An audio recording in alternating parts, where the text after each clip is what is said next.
네, 뉴스타트 3부로 이어가겠습니다. 중동 상황부터 살펴보겠습니다. 트럼프 대통령이 이란이 사실상 봉쇄하고 있는 호르무즈 해협을 미군도 봉쇄하겠다면서 역봉쇄 카드를 꺼내들었고요. 이 조치 즉각적으로 이루어질 것이라고 밝혔습니다. 네, 미군은 오늘 밤부터 이란 항구를 출입하는 모든 해상 교통에 대해서 봉쇄를 시작한다고 공지했는데요. 워싱턴 연결해서 자세히 알아보겠습니다. 신정 특파원, 트럼프 대통령이 회담 결과를 직접 설명하면서 호르무즈 해협 역봉쇄라는 카드를 꺼내 들었네요. 네, 트럼프 미국 대통령은 현지 시간 12일 이란과의 밤샘 마라톤 종전 협상이 노딜로 마무리된 뒤 SNS에 장문의 글을 올렸는데요. 미 해군이 호르무즈 해협을 드나드는 모든 선박을 봉쇄하는 절차를 즉각 시작할 것이라고 썼습니다. 또 이란에 통행료를 낸 모든 선박을 찾아내 차단하라고 지시했다면서 불법 통행료를 냈다면 공해에서 항해하지 못할 것이라고 경고했습니다. 이란과 협상이 결렬되자 이란의 호르무즈 봉쇄에 맞선 역봉쇄를 선언한 겁니다. 직접 들어보겠습니다. Well, we're going to be blockading. It'll take a little while, but it'll be effective pretty soon. It won't be a friend of yours, like a country that's your ally or a country that's your friend. It's all or nothing. 이란은 미국과의 전쟁이 시작된 뒤 호르무즈 해협을 봉쇄하고 일부 유조선에 통행료를 부과해 왔는데요. 이 자금원을 차단하고 동시에 원유 수출길을 막아 이란 경제에 타격을 주려는 의도로 보입니다. 또 러시아와 중국 등 외부에서 이란으로 보내는 전쟁 물자도 원천 차단하겠다는 사실상의 전면적 해상 봉쇄 조치로 해석됩니다. 여기 대해서 여러 의견들이 나왔었는데요. 실제로 미군이 해협 봉쇄에 나설 것이라고 공지를 했다고요. 네, 미군은 이란 항구를 출입하는 모든 해상 교통에 대한 봉쇄를 시행한다고 공지했습니다. 중동 지역을 관할하는 미 중부사령부는 조금 전 SNS에서 트럼프 대통령 선언에 따라 미 동부 시간 13일 오전 10시부터 봉쇄를 시작한다고 밝혔습니다. 우리 시간으로는 오늘 밤 11시입니다.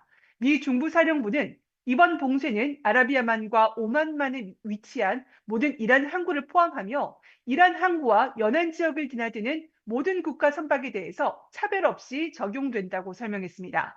다만 이란 이외 국가 항구를 오가기 위해 호르무즈 해협을 통과하는 선박의 항행 자유는 방해하지 않을 것이라고 덧붙였습니다. 이어 봉쇄 시작 전 공식 통지문을 통해 상선들의 추가 정보가 제공될 것이라면서 모든 선박 승무원들은 해당 해협에서 운항할 때는 미 해군 부대와 교신할 것을 권고한다고 강조했습니다. 트럼프 대통령의 경고 몇 시간 만에 미군이 시행을 공고하고 나서면서 해협 봉쇄 우려가 커지고 있습니다. 실제로 해협이 봉쇄되면 가뜩이나 위태로운 2주간 휴전이 더 위태로워지며 전쟁 장기화로 이어질 수 있고 국제 유가 추가 상승 등 전 세계 경제에 미칠 위험도 클 수밖에 없습니다. 다만 트럼프 대통령은 글 게시 뒤 폭스뉴스와의 전화 인터뷰에서 조금 시간이 걸릴 것이라며 봉쇄 조치가 실질적으로 이뤄질 때까지 대화 여지가 남아있음을 시사하기도 했습니다.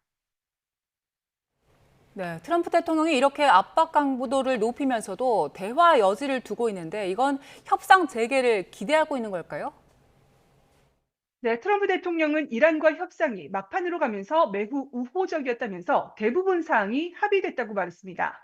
그러나 미국이 가장 중요했던 이란의 핵무기 포기를 이란이 합의하지 않았다고 설명했습니다. 그러면서도 이란이 다시 협상 테이블로 복귀해 우리가 원하는 모든 것을 줄 것으로 예상한다고 말했는데요. 직접 들어보겠습니다. And they haven't left. They haven't left the bargaining table. I predict they come back and they give us everything we want. 트럼프 대통령은 이와 함께 이란에 전쟁 물자를 보내는 국가들의 50% 관세를 부과하겠다는 경고에는 중국도 포함된다고 말했습니다. 중국 시진핑 국가주석과의 베이징 회담을 불과 한 달 앞두고 중국을 향한 경고 메시지를 낸 겁니다. 트럼프 대통령은 또 호르무즈 해협 군함 파견 등 요청에 응하지 않은 유럽 동맹국과 함께 한국과 일본에 대한 실망감도 재차 드러냈습니다. 다만 호르무즈 해협에 미군 기뢰 제거함을 배치하며 기뢰 파괴 작업도 시작했는데 영국 등 몇몇 다른 국가들도 기뢰 제거함을 보내고 있는 것으로 안다며 기대감도 함께 내비쳤습니다. 지금까지 워싱턴에서 YTN 신윤정입니다. 네, 이란의 혁명 수비대가 미국이 호르무즈 해협에 대해서 해상 봉쇄를 시도하면 강력한 군사적인 보복에 나서겠다고 위협했습니다. 이란은 또 공정한 합의를 이룰 준비가 돼 있다며 협상의 걸림돌은 미국의 태도라고 주장했습니다. 런던에서 조수연 특파원이 보도합니다. 도널드 트럼프 미국 대통령이 미 해군의 호르무즈 해협 봉쇄 명령을 내리자 이란 혁명수비대가 즉각 반발했습니다. 혁명수비대는 이란군이 호르무즈 해협의 모든 선박 통행을 통제하고 있다고 주장했습니다. 이어 적들이 단 한 번이라도 오판한다면 해협은 그들을 집어삼킬 죽음의 소용돌이가 될 것이라고 경고했습니다. 또 해상 위 선박들을 조준경의 십자선과 함께 담은 영상도 게시하며 실질적 타격 능력을 과시했습니다. 미국과 동맹국 선박이 해협을 통과할 경우 언제든 표적이 될 수 있다고 위협한 겁니다. 혁명수비대는 이후 별도의 성명을 내고 모든 군함의 호르무즈 해협 접근을 휴전 위반으로 간주해 대응하겠다고 밝혔습니다. 이란은 첫 종전회담이 결렬된 것을 미국 탓으로 돌리고 있습니다. 마수드 페제시키안 이란 대통령은 블라디미르 푸틴 러시아 대통령과 통화하면서 가장 큰 장애물은 미국의 이중잣대와 패권적 태도라고 지적했습니다. 페제시키안 대통령은 이란은 영내 평화와 안보를 보장하는 균형 잡히고 공정한 합의에 도달할 준비가 돼 있다는 점을 강조했습니다.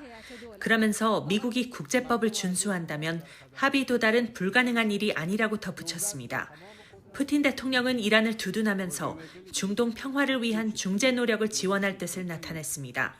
영국과 유럽연합 등 국제사회도 종전을 위한 외교 노력을 계속할 것을 촉구하면서 모든 당사국이 긴장 고조를 자제해야 한다고 강조했습니다. 중재 역할을 해온 오만 정부는 협상이 성공하려면 고통스러운 양보가 필요할 것이라며 미국과 이란이 서로 한 걸음씩 물러날 것을 촉구했습니다. 런던에서 YTN 조수연입니다. 미국과 이란의 첫 종전 협상이 결렬된 가운데 이스라엘의 주요 언론들이 이스라엘 군의 전쟁 재개 준비에 관한 기사를 일제히 쏟아냈습니다. 이스라엘 매체인 Y넷은 에알 자미르 이스라엘군 참모총장이 군의 준비 태세 격상을 지시했으며 이란과의 적대 행위 재개에 대비하라는 명령을 내렸다고 전했습니다. 채널12, 채널13, 공영방송 칸 등 이스라엘의 3대 지상파 방송도 일제히 군 소식통을 인용해 이스라엘군이 이란과의 무력 충돌 재개를 준비하고 있다고 보도했습니다. 중동 국가들이 방공 전력 공백을 우려해 미국 중심의 무기 조달 구조에서 벗어나 한국과 영국 등으로 눈을 돌리고 있는 걸로 전해졌습니다. 미 일간 월스트리트 저널은 소식통을 인용해 사우디아라비아가 우리의 한화와 LIG 넥스원의 중거리 지대공 유도무기 체계의 인도 일정을 앞당길 수 있는지 타진했다고 전했습니다. 아랍에미리트도 한국 업체들의 요격 미사일 추가 공급을 요청한 걸로 알려졌습니다. 미국과 이란의 전쟁은 지난해에도 있었습니다. 미국은 지난해 이란의 핵시설 3곳을 폭격하면서 이란의 핵 능력이 완전히 파괴됐다고 선언했습니다.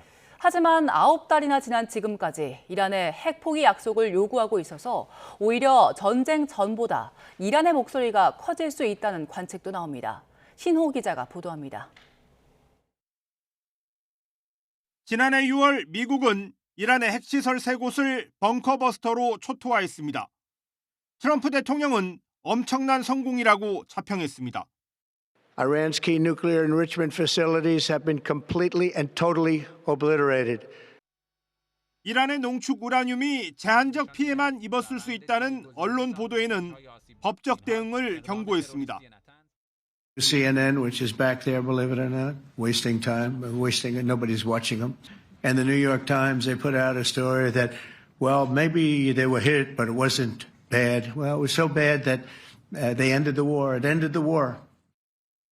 미국이 완전히 파괴했다던 이란의 핵 개발 능력은 올해 이란 전쟁의 휴전 협상에서도 핵심 쟁점으로 살아 있습니다.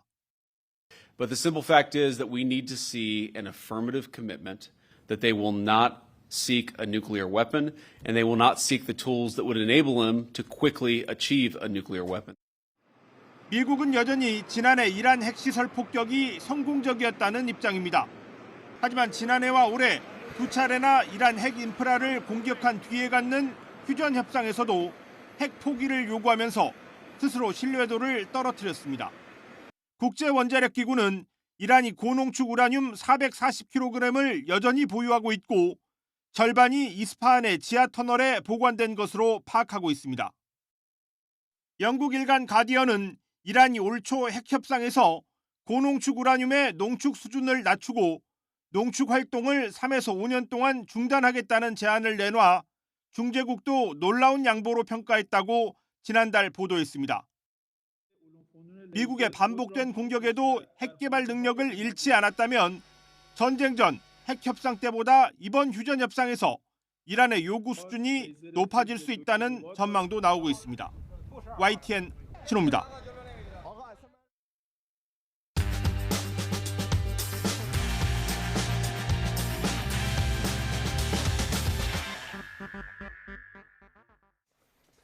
(4월 13일) 월요일 스타트 브리핑 시작합니다.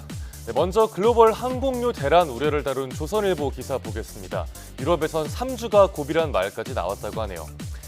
일부 유럽 국가들은 항공유 비축분이 8일에서 10일치밖에 없어서 배급제를 실시해야 할 판입니다.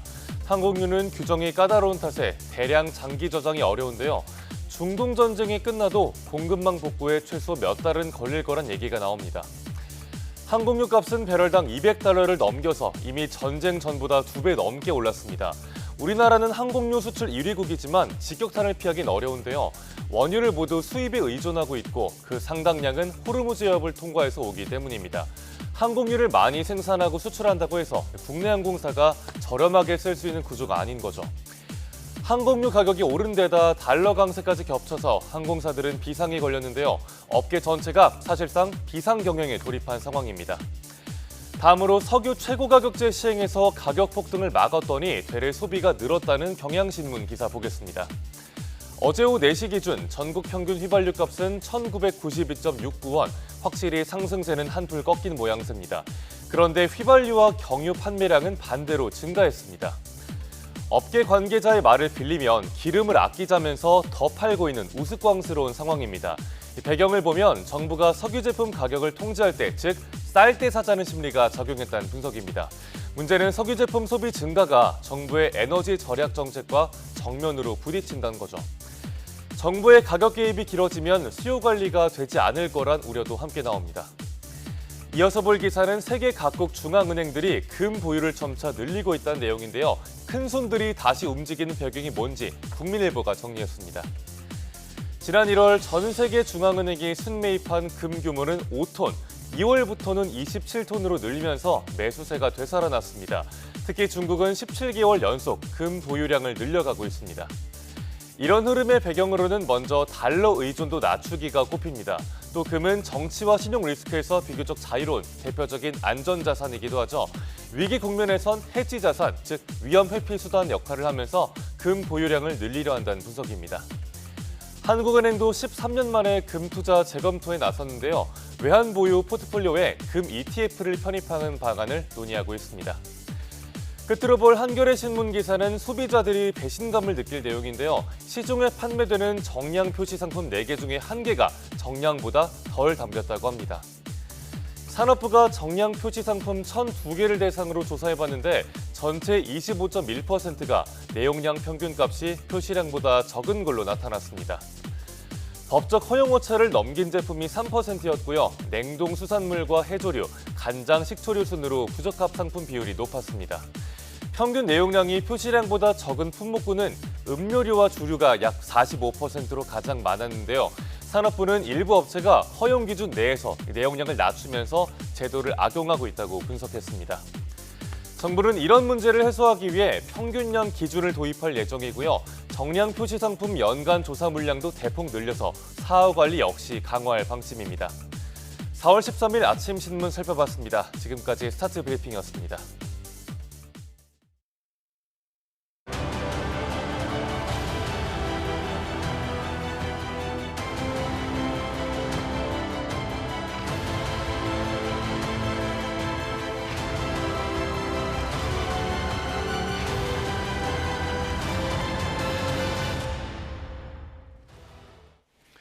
네, 미국과 이란의 종전 협상이 결렬됐죠. 트럼프 대통령이 호르무즈 해협에 대한 역봉쇄를 꺼내 들었는데요. 우리 시각으로 오늘 밤 11시부터 이란 항구를 출입하는 모든 해상교통을 봉쇄하겠다고 밝혔습니다. 오늘은 남성욱 숙명여자대학교 석좌 교수, 서은숙 상명대학교 경제금융학부 교수 두 분과 함께 자세한 내용을 짚어보도록 하겠습니다. 두 분 어서 오십시오. 네, 안녕하세요. 주말 사이에 여러 가지 소식들이 있었는데요. 일단 조금 전에 들어온 소식들부터 짚어보도록 하겠습니다.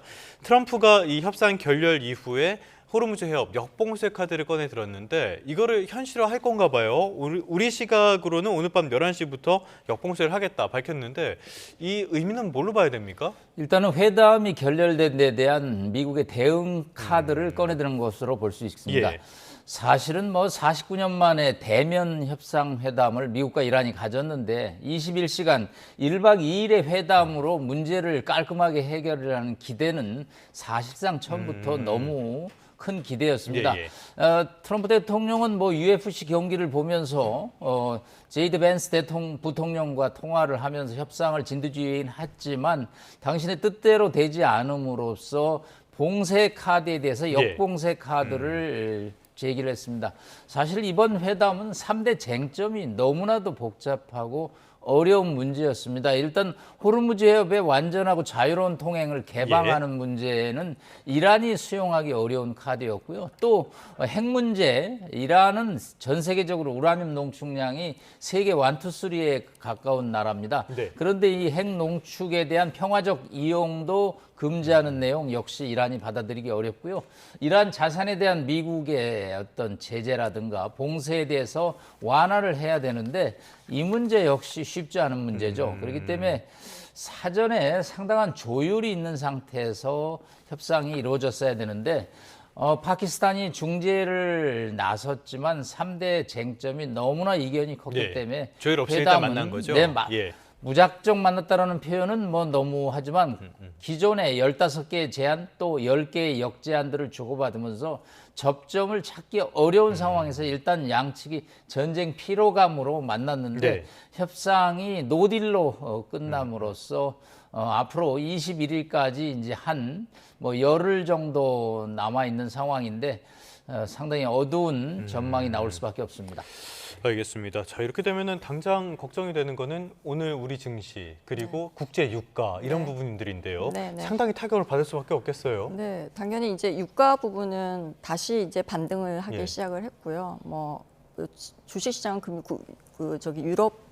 유럽뿐만이 아니고 뉴욕부터 시작해서 전부 다 하락세로 다시 이제 떨어졌는데 이게 지금 문제는 뭐냐면은 그 중요한 게 기름값이 조금 오르고 이런 이슈보다는 지금은 IMF 총재인 이제 게오르기에바도 이렇게 말을 했어요. 만약에 이번 충격이 없었다라고 한다면 사실 세계 경제가 약간 그 상승세로 경제 성장률이 상향 조정을 하려고 했었는데 이 충격 때문에 사실 지금은 하향 조정이 지금 불가피한 상황이다라고 하는 부분이죠.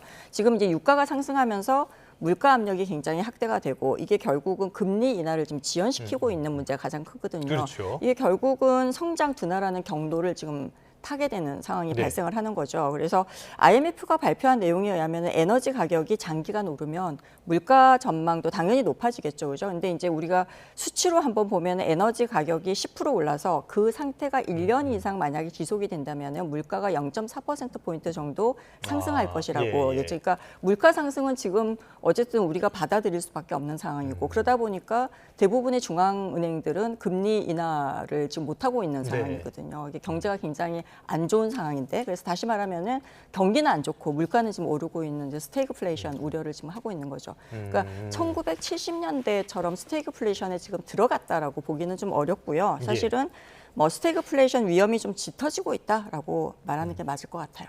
알겠습니다. 여러모로 스태그플레이션에 대한 우려는 계속 커질 수밖에 없는 상황이고요. 일단은 오늘 우리 시장 그리고 국제 유가 시장 열렸을 때 어떻게 반응하는지는 한번 지켜봐야 될 것 같습니다.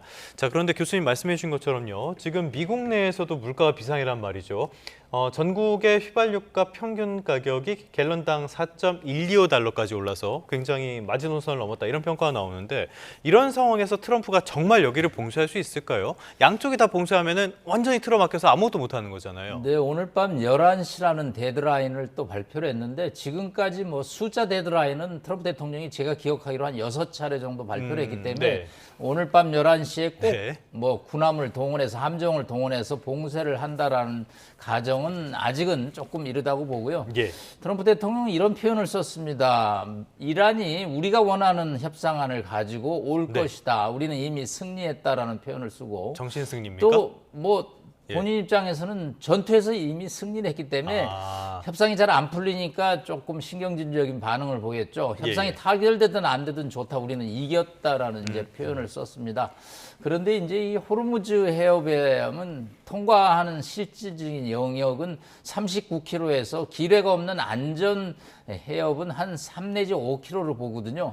여기에 예. 이제 통제를 가한다면 양측의 군함이 물리적인 충돌은 불가피한데 미군 입장에서도 함정의 기뢰 폭발 충돌 등 여러 가지 우려가 있기 때문에 이걸 아마 모든 군함이 해협에 가서 일시에 네네. 봉사를 하기보다는 함정을 단계적으로 투입할 가능성이 크고요. 또 아무래도 미군들도 안전을 중시하기 때문에 오만 해협 쪽으로 주로 가지 카슘섬 근처에 이란 해협 쪽으로는 진입이 조금은 쉽지는 않은 상황이고 예. 하여튼 또 돌아가자마자 양측이 물밑에서 파키스탄을 통해서 중재는 하고 있기 때문에 오늘 밤 11시까지의 시간은 다시 한번 또 골든타임으로 다가오고 있습니다. 그러면은 지금 물밑에서는 어쨌건 조율이 계속 되고 있다고 보시는 겁니까? 21일까지는 어차피 주어진 시간이고요. 예. 당장 전쟁을 개시하는 것은 아닙니다. 양측이 21일까지 시한을 뒀기 때문에 일단 각자 1박 2일 동안에 이견을 최대한 이제 확인한 것이 성과라면 성과죠. 이란 네. 외교부는 미국의 패권주의를 협상장에서 파악했다라는 표현을 썼습니다. 그 패권주의 중에 하나가 핵 농축 권한을 완전히 포기하라는 이제 얘기를 했다라는 거죠. 그러니까 이란 주권 정부 입장에서는 평화적인 핵 농축 권한을 부인하는 것은 일종의 이거는 패권주의의 발로다. 그렇기 때문에 도저히 받아들일 수 없다라는 표현을 썼고요. 호르무즈 해협은 뭐 양측이 이제 절충으로 조금씩 가지 않겠느냐. 통행료 톨게이트 개념은 뭐 양측이 서로 카드로 꺼내 들었지만 이거는 뭐 글로벌 경제를 압박하는 최악의 카드 중에 하나이기 때문에 이란도 이것을 뭐 도식적으로 적용하지는 않을 것으로 보고 결국은 이것도 트럼프는 좀 물러서긴 했죠, 이거는. 네. 왜냐하면 미국 입장에서 거기서 톨게이트 역할을 한다는 건 그런 이란의 주장 못지않게 아주 불합리하기 때문에 그 단계적으로 호르무즈 해협은 이제 개방이 이루어지고 세 척의 배가 지금 빠져 또 나왔습니다. 중국 배하고 파키스탄 배들이. 그렇기 때문에 이 문제는 시간이 지나면 조금씩 완화될 가능성이 있는데 문제는 핵 농축 권한의 부인 같은 것은 그거는 뭐 주권적인 문제이기 때문에 사실상 합의점을 찾는 것은 왜냐하면 이미 2016년에 이란 핵 합의라고 자포라는 합의를 하다가 트럼프 대통령 또 공격도 하고 지난해 6월, 지난 2월 벌써 두세 차례 공격을 했기 때문에 이 문제에 관한 양측의 불신이 심하고 이게 또 이스라엘이 네타냐후 총리가 휴전에 반대하는 결정적인 이유 중에 하나이기 때문에 상당한 진통이 예정될 수밖에 없습니다. 이란의 군사적인 보복 예고도 있었는데 일단 어떻게 진행되는지 호르무즈에서는 어찌됐건 조금씩 단계적인 해법을 찾을 거라고 말씀을 해주셨는데요. 자, 이 과정에서 하나 약간 여담이라고 해야 될까요? 이 협상이 결렬되는 시점에 트럼프가 어디에 있었냐? 그러면은 UFC 경기장에서 그 관람을 하고 있었거든요. 우리나라 아니면 그냥 민주주의 국가들 이런 데에서는 굉장히 큰 정치적인 문제가 될 텐데요. 미국 국민들은 이걸 문제 삼지 않습니까? 네, 뭐 이종격 투기가 트럼프 대통령의 아주 취미 중에 하나입니다. 이종격 투기 관람이. 그래서 뭐 가족들이 전세기를 타고 플로리다로 가서 본인이 좋아하는 운동 경기를 이제 봤다. 그러면서 또 백악관 레빗 대변인은 트럼프 대통령은 벤스 부통령과 수시로 통화를 했다. 경기를 보고 있지만 보고 있는 게 아니다라고 이제 이렇게 설명을 했지만 아무래도 그것을 뭐 잘했다. 좋다, 긍정적인 반응을 보내는 미국 국민들은 없겠죠. 지금 트럼프 대통령의 지지율이 뭐 33% 수준이기 때문에 예. 여전히 정말 특이한 대통령이라는 뭐 느낌을 예. 가질 수밖에 없죠. 알겠습니다. 오전에는 골프를 치고 오후에는 와서 UFC 경기를 보고 우리나라 정치인 같았으면 굉장히 큰 정치적인 곤경에 처했을 것 같은데 이런 비상식적인 모습들이 계속 반복되는 것 같아요. 어찌됐든 간에 이렇게 호르무즈 봉쇄가 길어지고 유가가 오르다 보니까 지금 중동산 요소 가격도 치솟고요. 비료 가격도 치솟고 나프타 때문에 비닐도 구하기가 어렵고 네.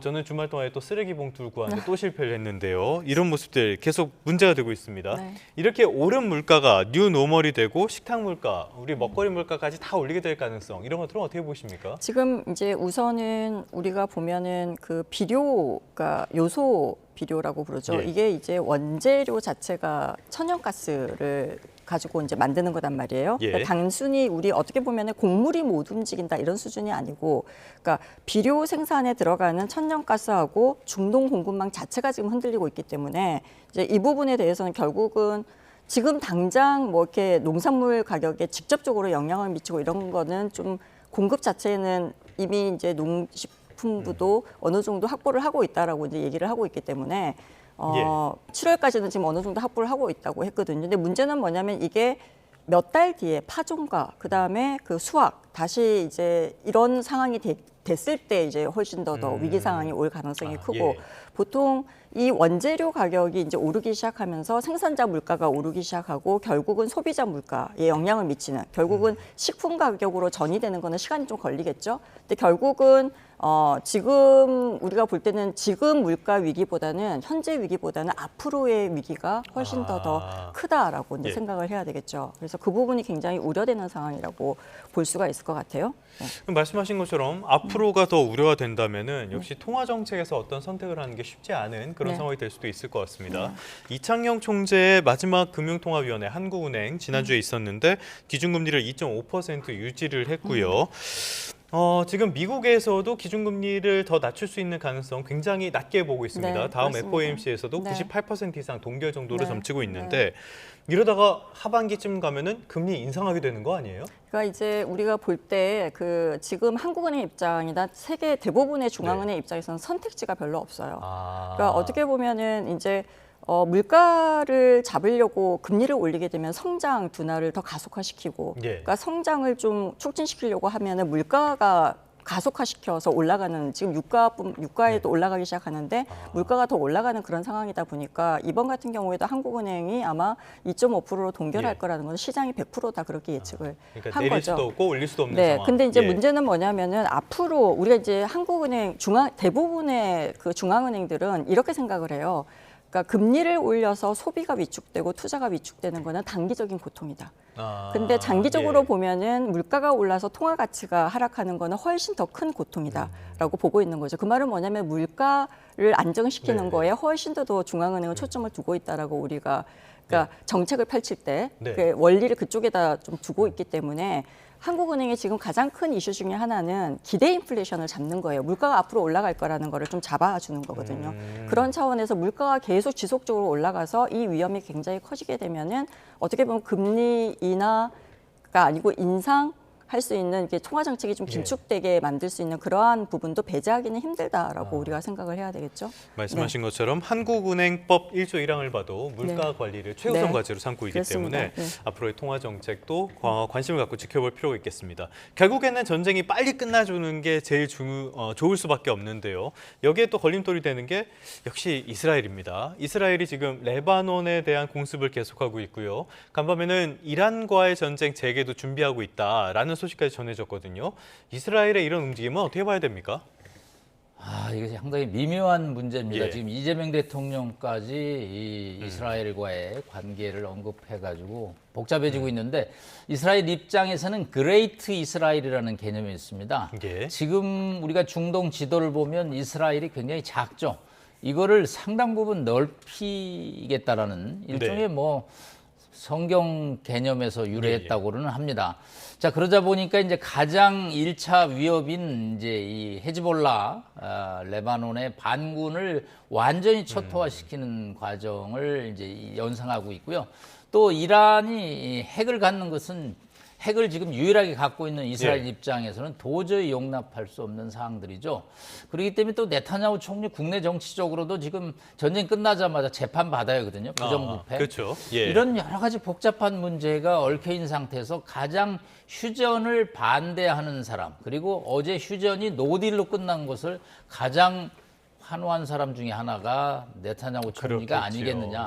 그런 차원에서 이번 협상이 좀 더 복잡한 구도를 가질 수밖에 없은 이스라엘의 뭐 태도에 대해서 우리가 국제정치적으로 가치 판단을 내리기는 어렵고요. 뭐 그 나라는 또 그 나라의 국가 이익을 위해서 최선을 다하는 거니까 이스라엘의 정책이 이 전쟁을 조기 종료하는데 어려움, 한계를 가져오고 있다는 것은 분명하다고 볼 수 있겠습니다. 그렇지만은 국제적으로 대체적인 평가는 인종학살을 자행하고 있는 전범 국가다라는 평가가 더 많은 것 같아요. 그래서 이재명 대통령의 SNS 글에 대해서 내용은 다 공감을 할 것 같습니다. 대체로 다 공감을 할 것 같은데 왜 이거를 대통령이 굳이 올렸을까? 이런 식의 어떤 우려 같은 건 있는 것 같습니다. 교수님은 어떻게 보셨습니까? 조금 자세히 설명을 이거는 해야 될 문제 같습니다. 이재명 대통령은 뭐 후보 전 시절부터 인권 문제에 이제 이렇게 관심을 가졌다. 그렇기 때문에 이 이스라엘의 태도가 반인권적이라는 문제를 지적했고요. 두 번째는 지금 26척의 배가 호르무즈에서 빠져나오지 못하고 있죠. 이란과의 협상이 잘 안 풀리고 있습니다. 사실은 물밑에서. 그렇기 때문에 이란에 조금 호의적인 태도를 보임으로써 선박을 빼내는데 지금 관심을 갖고 있는 측면이 있습니다.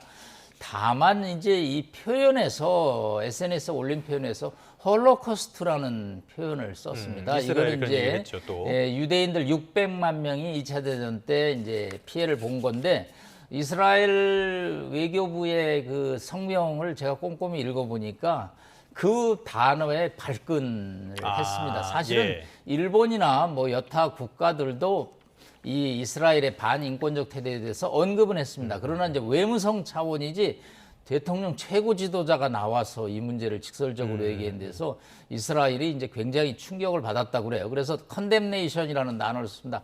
규탄받아 마땅하다라는 이스라엘 외교부로서는 최고의 단어를 썼고 그게 외교적으로 굉장히 수위가 높은 단어입니까? 그렇습니다. 외교적으로는 거의 뭐 파국 일보 직전의 단어라고. 왜냐하면 우리가 북한에 대해서 미사일 쏘면 규탄한다라는 유엔 안보리 결의안을 할 정도인데 한국이 이스라엘 또 이스라엘이 한국에 대해서 이 단어를 주고받는 것이 맞느냐에 관해서 굉장히 어려움을 갖고요. 이게 또 국내 정치로 연결돼서 또 야당 쪽에서는 그럼 북한의 인권에 대해서는 왜 말을 하지 않느냐라는 또 논쟁이 돼서 과거에 제가 역사를 조금만 얘기하면 73년에 4차 중동전쟁 위기 때 제가 중학교 2학년이었는데 그때 10월에 전쟁 나서 겨울방학이 한 달 이상 땡겨졌습니다. 에너지가 없어갖고요.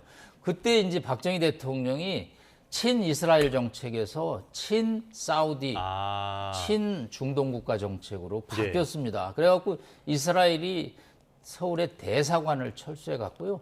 14년 동안 서울에 이스라엘 대사관이 없었습니다. 92년에 들어서야 대사관이 다시 복귀를 했거든요.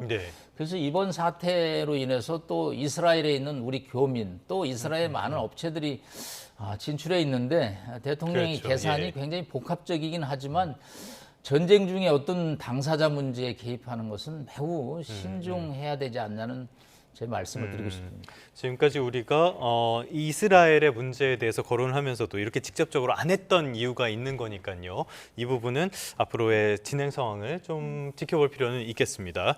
자, 이렇게 중동 상황이 복잡해지면서요. 또 하나의 문제가 생겼습니다. 우리가 중동 지역에 많이 진출해 있잖아요. 근데 중동 지역 건설공사 미수금 규모가 엄청나게 지난해 많이 늘었더라고요. 이게 여러 가지 요인들이 있는 것 같은데 얼마나 늘었고 이유는 뭡니까? 이게 미수금 규모가 뭐 4억 9,410만 달러, 우리나라 돈으로 치면 약 7,334억 원 정도의 규모인 것 같아요. 근데 이제 중동 건설 그 미수금 문제는 막 전쟁 때문에 100% 미수금이 생겼다라고 보기에는 좀 어렵고요. 좀 차분하게 볼 필요가 있는데. 이건 전쟁 전 이야기이기도 하니까요. 네네. 국토부 자료를 좀 보면은 해외 장기 미수금 가운데 상당 부분이 중동과 인근 지역에 좀 몰려 있는 건 사실이에요. 그건 팩트고요.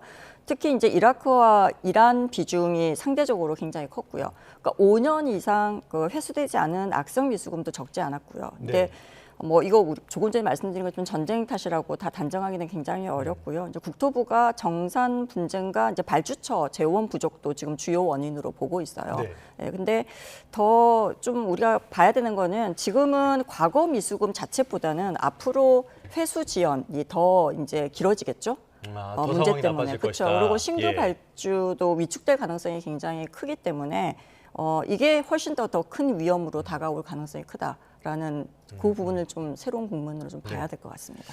우리가 앞으로도 계속 중동 쪽에서는 어떤 수주도 하고 해야 될 텐데 네. 걸림돌이 되지 않을까 걱정이 되는 부분들은 있습니다. 자, 이란 상황 계속 살펴보면요. 지금 상황에서 이란 쪽 혁명 수비대는 호르무즈를 미국이 역봉수를 하면은 군사적인 보복을 할 것이다 이렇게 예고도 했고요. 그러다 보니까 이슬람 이 혁명 수비대가 키를 쥐고 있다 이런 평가도 나오거든요. 교수님께서는 어떻게 보십니까? 네, 뭐 이란도 강경파가 있고 또 온건파가 예. 있습니다. 이번 이슬람아바드 협상에 나온 갈리파프 이제 국회의장이죠. 예. 그분은 뭐 일종의 강경, 온건, 중도 뭐 이렇게 단어를 여러 가지를 섞어 쓸 수밖에 없습니다. 예. 물론 세 이란 개 다 혁명 포함됩니까? 수비대에서 예. 일을 했지만 또 국회의장을 맡으면서 대외 협상을 이제 총괄하다 보니까 여러 가지 표현을 쓸 수 있는데 이제 이란이 복잡한 신정 체제라는 것은 한 30만에 달하는 이란 혁명 수비대라는 것이 경제, 안보, 이권 공동체라는 표현을 씁니다. 그러니까 이란에 뭐 9,500만의 인구가 있지만 예. 이 상층부는 이란 혁명 수비대가 움직이고 있고 또 젊은 친구들이 이란 혁명 수비대에 들어가는 것이 뭐 꿈이라고 할 정도로 이 사회의 상류 계층이거든요. 그들로서는 아무래도 강경 입장을 예. 견지할 수밖에 없고 이란 입장에서는 미국이 싸움을 건다면 싸움을 하겠다라는 표현을 쓰고 있습니다. 다만 이제 이란이 아무래도 피해를 15,000군데 이상 타격을 받았기 때문에 수세적인 것은 이제 분명하죠. 예. 그렇지만 이 전쟁이라는 것이 1차 대전, 2차 대전 때문에 완전히 패전국, 승전국으로 나누어지면 이 휴전이 간단해집니다. 그러나 우크라이나 전쟁 지금 5년째 돼도 휴전이 안 되죠. 왜? 나토와 러시아의 세력 균형이 있기 때문에 네네. 그렇거든요. 그렇기 때문에 이란 입장에서는 뭐 호락호락하게 미국이 요구하는 사항들을 다 들어주면서 이 휴전에 합의하기는 이 혁명 수비대의 가치가 맞지 않다라는 것이 정확하죠. 복잡한 상황이라고밖에 말씀드릴 수 없을 것 같은데 자 그렇다면 결국에는 누군가가 나서서 이런 것들을 정리하거나 이런 것들도 필요할 것 같은데요. 혁명 수비대가 키를 쥐고 있지만은 최고 지도자 모스타바의 역할도 굉장히 중요할 것 같거든요. 그런데 도저히 모습이 드러내질 않습니다. 어떤 상황이라고 보십니까? 네, 뭐 트럼프 대통령은 데미지드라는 단어를 썼고 예. 거기에 앞에 하나 붙이면 피지컬리 그러니까 뭐 신체를 손상당해서 외부에 나올 수 없는 환경인 것은 이제 분명합니다. 다만 그 사람이 살아있느냐 죽었느냐가 중요한 게 아니고 제2의 제3의 제4의 모주타파를 계속 준비를 하고 있는 거죠, 이란은. 그리고 지도자의 사망이 우리처럼 뭐 슬픔보다는 순교의 서사로 연결되기 때문에 네. 그것이 이란의 항복으로 가져온다라는 논리는 서양의 그거는 논리죠. 네, 예. 이란 입장에서는 뭐 혁명 수비대 지금 47명이 살상 암살을 당했지만 100명, 200명 다 뒤에 다 대체가 된다. 대타들이 예. 있다라는 거거든요. 그렇기 예. 때문에 이 이란의 신정 체제를 봉기가 일어나서 무너지게 한다라는 당초의 시나리오는 미국의 3대 5판 중에 하나였다라고 지금 평가를 하고 있습니다. 그러다 보니까 서로 다 늪에 빠져들어 버린 형국이 됐고요. 이 피해가 전 세계에 가고 있는데 우리에게 가장 큰 피해가 오는 것 같아서 그게 또 문제입니다. 정부가 이런 부분들에 대응하기 위해서 어제 비상경제 현안 점검회의를 열어서 이런 비상체제를 유지를 하겠다 강조를 했고요. 자, 추경도 이제 본격적으로 집행을 하기로 했어요. 어떤 내용들 담겨 있습니까? 이게 뭐 경기 부양보다는 아시겠지만 고유가 충격, 좀 흡수하는 응급 대응 이 좀 크다라고 우리가 얘기를 할 수가 있을 것 같고요. 일단은 보면은 첫 번째가 유가 상한제하고 그다음에 환급 바우처를 통해서 체감 물가를 좀 단기적으로 좀 잡겠다라고 하는 게 완충시키겠다라고 하는 게 좀 크고요. 두 번째는 이제 나프타 등 원자재 지원이 있잖아요. 이거를 통해 가지고 좀 공급망 불안을 좀 해소하겠다라고 하는 역할이 두 번째고요. 세 번째가 이제 취약계층하고 자영업자의 그 충격을 좀 완화해서 우리가 4조 8천억 정도가 잡혔는데 네. 하위 그 약 70% 대상 그 소비 쿠폰 주는 것도 여기에 포함되어 있거든요. 그래서 고유가 충격이 좀 소비 위축으로 번지는 속도를 좀 늦추겠다라고 하는 게 이번 추경의 좀 의도다라고 보시면 될 것 같고요. 근데 뭐 다 아시겠지만 아무래도 전쟁이 좀 길어지고 이렇게 되면은 유가가 계속 더 올라갈 가능성이 좀 높아지고 있는데 이렇게 됐을 때 과연 이렇게 재정적인 그 지원만으로 좀 버티는 데는 한계가 네. 있을 것 같다라고 말씀드리고 싶어요. 뭐 실제로 지금까지 직접적인 지원은 단기적인 효과만 있고 네. 장기적으로는 큰 효과는 없었던 게 반복이 됐었기 때문에 전쟁이 빨리 끝날 수밖에 없을 것 같은데 네, 네. 쉽지는 않을 것 같습니다. 그래서 앞으로 협상이 어떻게 진행될 것인가 이 부분이 굉장히 중요할 것 같은데요. 교수님께서는 물밑에서는 계속 조율이 이루어지고 있을 거다 이렇게 전망하셨습니다. 그런데 워낙 양쪽의 간극이 크단 말이죠. 이게 이제 한 20일이 안 남았죠. 한 10여 일 정도 남았는데 해결될 수 있을까요? 저는 변수는 이스라엘이라고 봅니다. 아, 역시, 3대 예. 이견 핵심 쟁점 중에 핵 농축 권한 문제는 미국이 이란을 상대로 얻어낼 수는 없을 거라고 봅니다. 아, 이거는 예. 뭐 하루아침에 협상이 될 문제는 아니고요. 예. 두 번째 이제 호르무즈 해협 문제는 밀당을 조금 더 해야 됩니다. 저는 트럼프 대통령의 그 여러 가지 그 자서전에 보면 비즈니스 거래에서 이분이 한 번에 한 적이 없어요. 몇 번의 밀당 끝에 본인이 이득을 맥시마이즈 최대화했을 때 협상안이 이루어졌던 사례들이 많습니다. 그렇기 때문에 자 지금 서 교수님 말씀 많이 했죠. 이 유가가 올랐을 때 누구에게 더 불리하냐?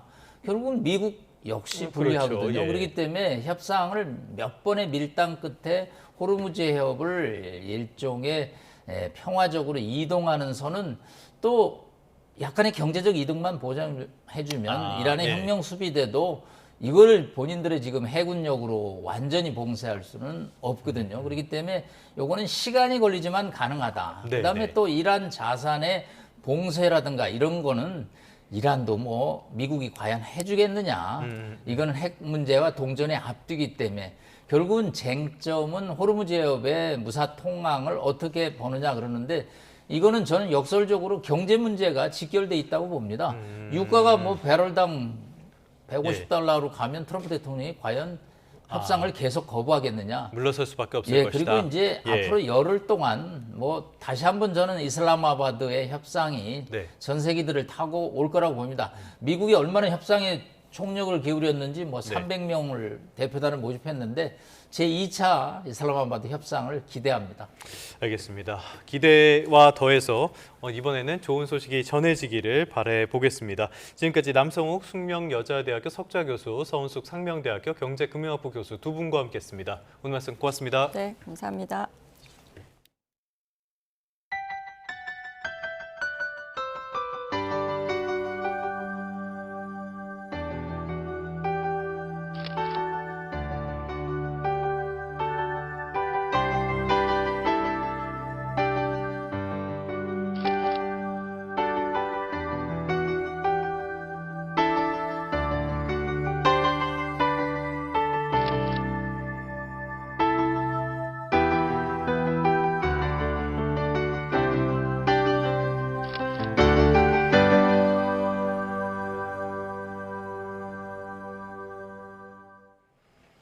네, 끝으로 출근길 날씨 살펴보겠습니다. YTN 야외 스튜디오 연결합니다. 정수현 캐스터.